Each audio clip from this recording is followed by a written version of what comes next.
اهلا وسهلا بحضراتكم. يا ترى في حد معانا من اصدقائنا الكرام على البث دلوقتي؟ اهلا وسهلا بيكم ومساء الفل عليكم و... وصباح الفل عليكم لو انتوا هتشوفوني في اي وقت. يعني انا مرحبة بيكم لانكم اصدقائي الكرام واصدقائي الافاضل بجد. دايما بيبقى حتى النقد بناء مثلا، وبيبقى يعني دايما النقد بيبقى بناء، دي معروفة. دي حاجة. الحاجة التانية ان انا بحب اللي ينقدني عشان اجود، وبحب اللي يشير لي برضه عشان اجود ويوصل لكم كل ما هو ايه جديد. حصل وانا بتفرج كده وبتابع قضية السفاح، لان طبعا انا صحفية حوادث ومن زمان صحفية قضائية، مش بشد كده من اي حاجة وخلاص، لا، ده احنا بنتابع التحقيقات الحمد لله، وبنتابع كل ما هو جديد. ودايما اي حاجة بتيجي قدامنا لازم نفحصها يعني نتفحص ونتمحص في الشيء عشان ما نقولش غلط. قضية السفاح حصل فيها ناس كتير بتتكلم عنها بطريقة غلط.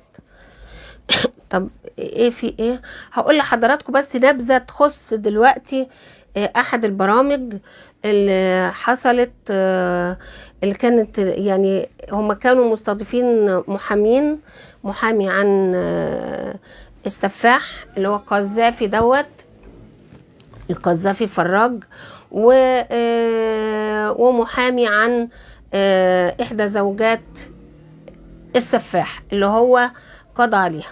المهم ان اللي حصل ده في البرنامج، طبعا حصل ان بعد الاستضافات والكلام وبتاع، في النهاية المذيعة او مقدمة البرنامج طبعا بتقول احد المحامين، بتقول له طيب قول لي، اشرح لي لو سمحت، وده سؤال وجيه يعني، اشرح لي لو سمحت، اهلا وسهلا بحضراتكم، اشرح لي ايه الاجراءات اللي بتتم بعد الحكم النهائي. وقال لها طبعا، والكلام ده ما فيهوش اي لغط. قال لها انه بيتم بعد ما بيصبح الحكم بات، بيتم ارساله للسيد رئيس الجمهورية، وهو بيصدق عليه على حكم الاعدام، وان كان وان رأى النزول بالحكم للمؤبد مثلا بينزل في بعض الاحكام. قالت له طيب هو ليه لحد دلوقتي ما تنفذش الحكم يا استاذ فلان؟ فقال لها والله انا مش عارف، المعلومة دي مش عندي. قالت له ليه مش تصدق على الحكم؟ قال لها لا، المعلومة دي مش عندي، لكن بيبقى فيه اجراءات وبيبقى فيه ادوار يعني. فقالت له لا، انا المعلومة اللي عندي انه تم التصديق على الحكم. لا خالص، ازاي يتصدق على الحكم يا ست يا مذيعة؟ الزميلة الفاضلة، ازاي يتصدق على الحكم؟ ده فيه نقضين لحكمين ليه لسه في النقض. اولا محدش ياخد ان ده دفاع، انا ما بدافعش عن حد وانا بقول ان هو مش عارف ايه، لا، اوعى حد يفكر ده. انا بصحح المعلومة للبرنامج، لان البرامج دي بتمشي وراها الناس كتير جدا. يعني احنا بيطلع روحنا وبنروح وبنيجي وبنقرا في القضايا وبنتابع التحقيقات ممكن ما حدش ياخد فين وفين على ما يقرا، هم بيقروا ورانا، لكن عفوا، لكن البرامج التوك شو كلها الناس معظمها بتمشي وراها، بل في مواقع صحفية بتكتب وراهم والناس تقرأ والناس تصدق. هو ليه واشمعنى ده ما تنفذش فيه حكم الإعدام؟ الله، ده قاتل يا جماعة، ده سفاح قاتل، خلاص أنهى حياة 4. ولكن أنا لسه كاتبة، وكلنا كصحفيين حوادث لسه كاتبين الأسبوع اللي فات تحديدا الخميس، ونزل الجمعة أو الخميس ونزل في المواقع يوم الخميس، لسه كاتبين وقلنا الفصل الأخير في قضية سفاح الجيزة أمام محكمة النقض. إذن الحكم لسه ما بقاش بات ولا نهائي، ده لسه النقض هتشوف ليه حكمين. هو صدر ضده 3 أحكام. بصحح لأني أنا ده تخصصي بقى، جيتولي في مجالي أنا اللي غطيت إرهاب وحوادث جنح وآداب وجنايات والإرهاب كله بتاع أوائل التسعينات كله لحد يومنا هذا. كل القضايا ما شاء الله الله أكبر يعني كلها الحمد لله الواحد بيتابعها عن بكرة أبيها. يبقى لما أنا أتكلم بعد إذن حضراتكم مش دي مش أقول إيه، مش عنترية مني، ودي مش تعليمة مني، ولكن أنا بقول الصح ماشي. عشان دي احكام الناس تقعد تقول لك ايه انت لسه شاكره الداخليه وقلتي كل ضابط عنده مهاره وبتاع. طبعا ده جهاز الداخليه ما شاء الله بقى حاجه روعه في البحث والتحري والحاجات دي. لكن نيجي نقول للناس بعدها ان ما تنفذش حكم الاعدام. طب ما الداخليه هي اللي هتنفذ، بس ما جالهاش حاجه نهائي يتصدق عليه ازاي. وفي حكمين يا ستي، وانا كاتبه ده يوم الجمعه يوم الخميس ونزل في الورق يوم الجمعه. وقلنا اقول لحضراتكم كتبنا وقلنا الفصل الاخير لسفاح الجيزه امام محكمه النقض بطعنين اعدام حددت اذن لم يصبح الحكمين لا باتين ولا نهائي، ولم تنظرهم النقض،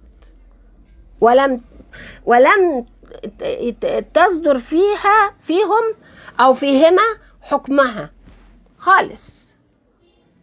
ماشي. منور يا استاذ حازم، الله يبارك لك، شكرا، اهلا بيكم كلكم. تم تصحيح الاخطاء ببوست البريد الالكتروني الان. مرور المشاركه المباشره.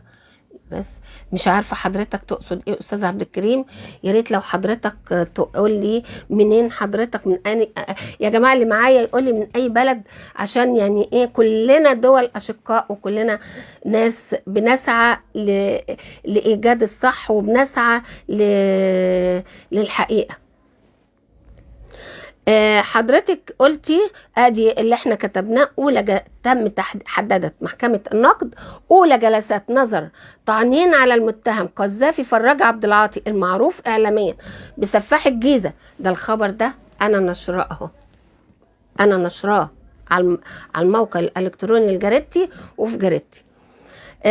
طعنين على المتهم فلان الفلاني المعروف اعلاميا بسفاح الجيزه، وذلك على حكمين صادرين بالاعدام ضده في قضيتين بالقتل العمد، وذلك يوم 11 يناير المقبل، والثانيه يوم 26 فبراير المقبل ايضا من عام 2024. والتانية يوم 26 فبراير برضو من نفس وكانت النيابة العامة قد أحالت المتهم فراج في 1 فبراير 21 للجنايات، وفي 4 قضايا بدوائر الهرم وبولاق بالقاهرة والمنتزه بالاسكندرية لمعاقبته فيما نسب إليه من قتله عمدا 4 أشخاص، من هما زوجته وسيدتان ورجل اللي هو صديقه المهندس المهندس اللي هو انتحل صفته، وإخفاء وسيدتان ورجل مع سبق الإصرار والترصد خلال عامي 15 ولحد 2017، وإخفائه جثمينهم بدفنها في مقابر هو اللي عملها. يعني هو قتال وسفاح وخاطف وكل حاجة. ماشي يا جماعة. النيابة بقى قالت دليلها، يعني استمدت الأدلة على جرم المتهم وإدانته في القضايا ال4 من اعترافات المتهم نفسه في التحقيقات واستخراج رفات الضحايا ال4 واستخراج رفات الضحايا الأربعة من وشهادة 17 شاهد واعتراف المتهم وكمان الأماكن المدفون فيها اللي هو دل عليها. هو ما قالش إنه قتل وبس، ما اكتفتش، لا دلنا. البنت اللي هي الموديل، واحدة منهم الأولى، خرجوها من الشقة في البيت اللي هو واخده، في البيت اللي هو كان دفن فيه ال3 جثث. ماشي. كمان البصمة الوراثية المأخوذة منها من تطابق البصمة الوراثية المأخوذة منها مع مثيلاتها المأخوذة من ذوي المجني عليهم. عملوا بصمة وراثية وتطابقت مع الجسامين الأربعة اللي كانوا مختفيين لمدة 5 سنين، مختفيين لمدة 5 سنين. أهلا وسهلا أستاذ جمال، أهلا وسهلا أستاذ فريان، أهلا وسهلا بيكم كلكم حضراتكم. بشكركم جدا جدا لمتابعتكم دفتر أحوال.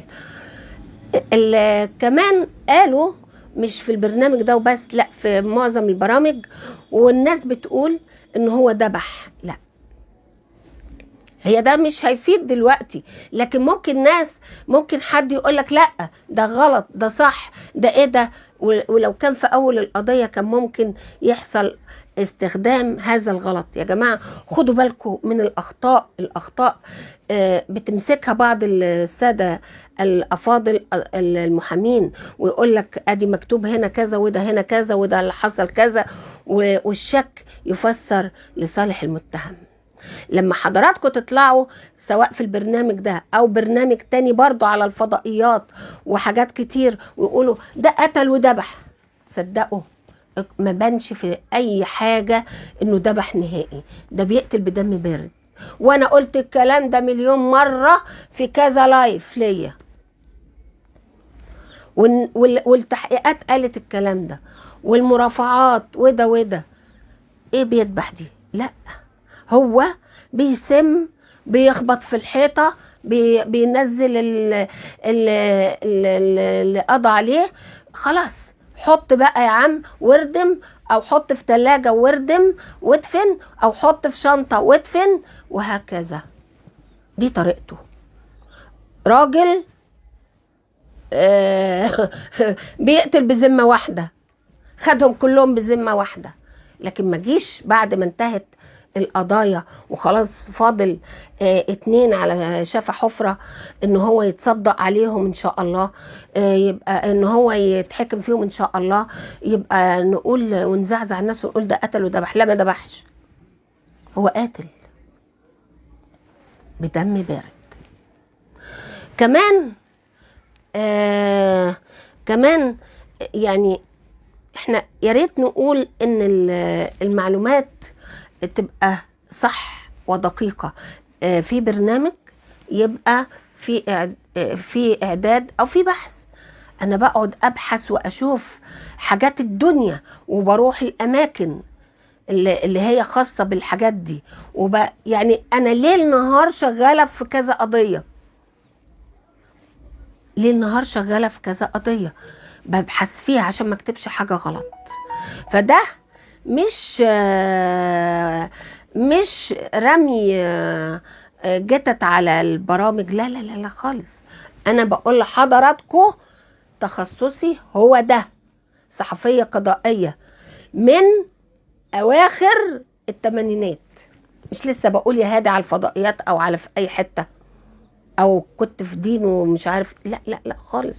انا بأكن لكم كل الاحترام وانتم سيدات فضليات، لكن اتأكدوا من المعلومة، لان في معلومة تشكك في اللي حصل، وفي معلومة تخلي الناس تطلع تقول هو لماذا لم يتم تنفيذ الحكم على قذافي الدم. سمعت الكلام ده كتير وما رضيتش ارد.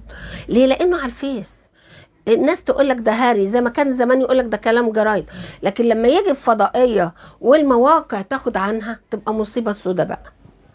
هو ليه ما تنفذش لحد دلوقتي الحكم رغم تصديق الرئيس عليه؟ ما ينفعش خالص.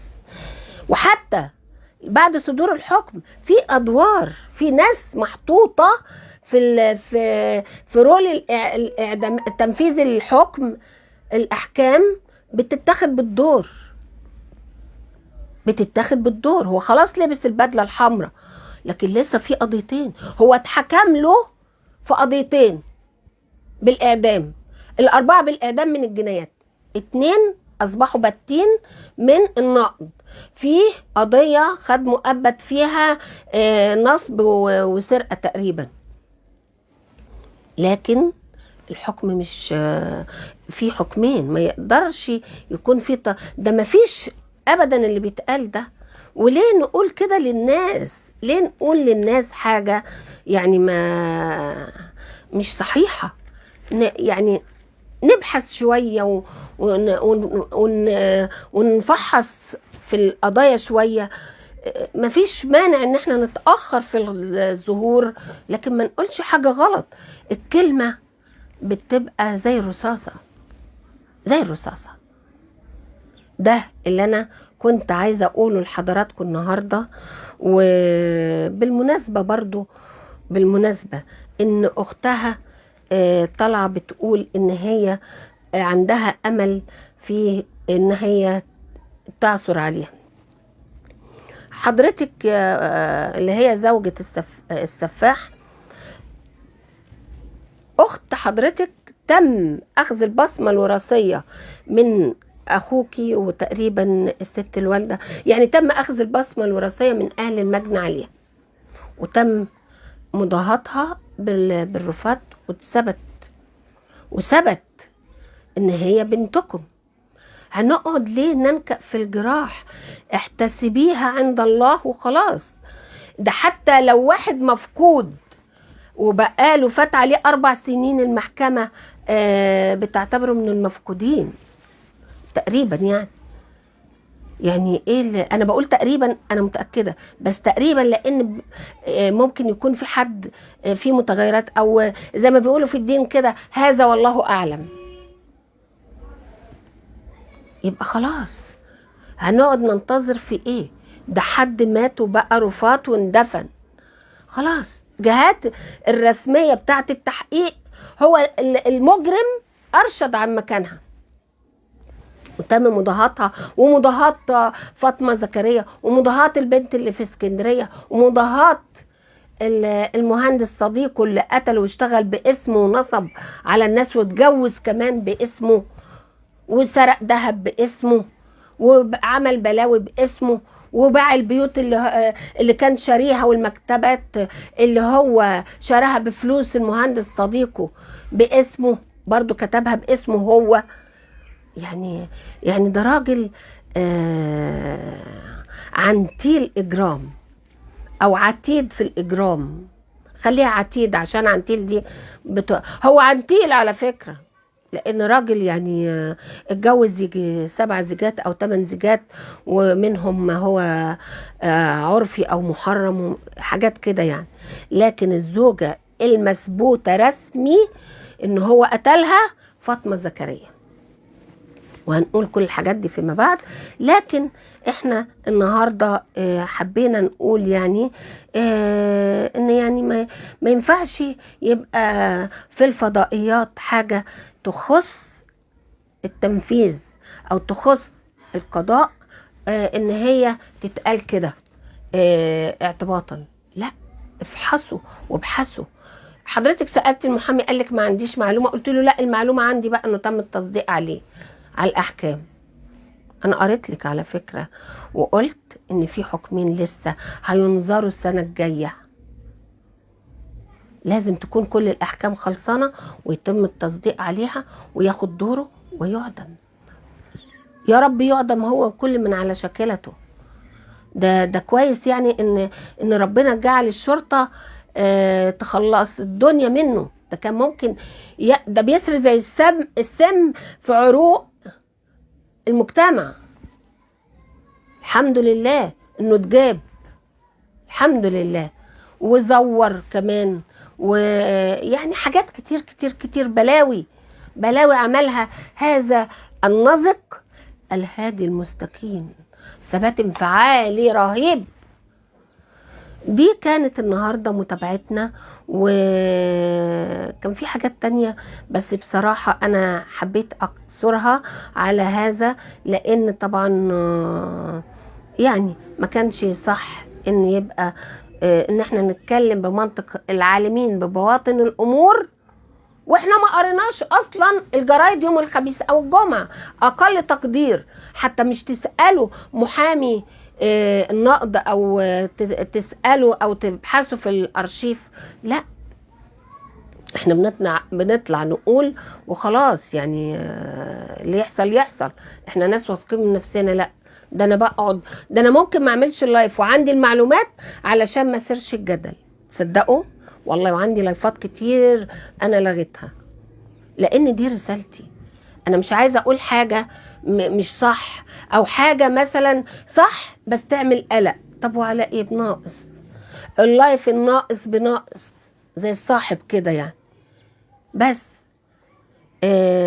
انا مرة تانية انا مش بقول كده اعتباطا للزملاء الافاضل، الزميلات الافاضل، ولا للزملاء، ولكن انا حبيت اوضح نقاط ربما كانت غايبة عن المذيعة او مقدمة البرنامج دي او دي، ولكن انا حبيت اصحح لان ده واجبي ان انا ما اشوفش غلط، وبالذات في مهنتي، وبالذات خصيصا في تخصصي اللي انا ليل نهار بتابعه واسكت. لا، انا مش غاوي اعمل لايفات والله.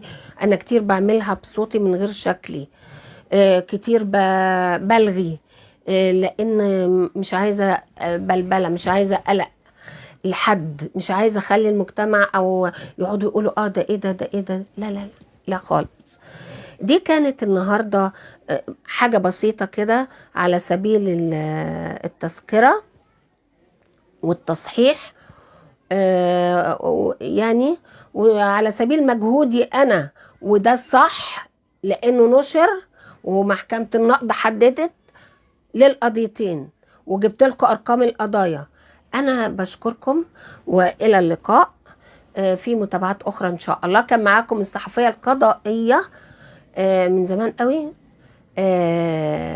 نجوى عبد العزيز. شكرا والى اللقاء في متابعات اخرى، وتصبحوا على خير. واحيي اللي كانوا متابعيني، واحيي اللي هيتابعوني، وارجو من البرامج اللي انا قلت عليها ما يزعلوش مني. انا مش قصدي حاجة، انا بريئة جدا بس مش زي السفاح. شكرا والى اللقاء.